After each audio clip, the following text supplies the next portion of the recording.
Racing just is started. We have Suburban break, weekly restart. Perhaps La Venaria outside Dels Pride.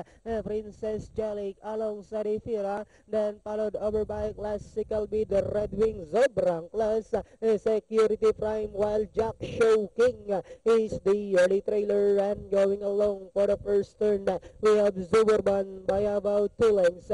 And in second comes Dels Pride. Princess Jellic is racing in third, then followed by Perhaps Love.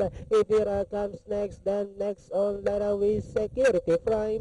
Zobrang Class, Red Wings alongside comes Classical Bid, while Jack Show King is still racing in last. Back to the leader, we have Suburban by our length and a half. Dels Pride in second, Princess Jellic now coming closer in third. Perhaps Love is still in fourth, then comes Ifira. Zobrang Class, then next on line is Security Prime.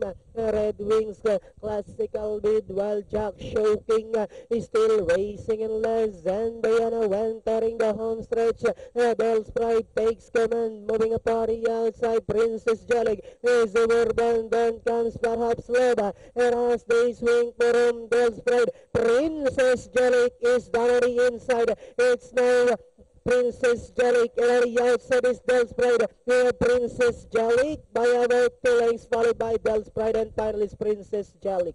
Dels Pride, Sobrang Class, then comes Perhaps Love, Suburban, and Ipira.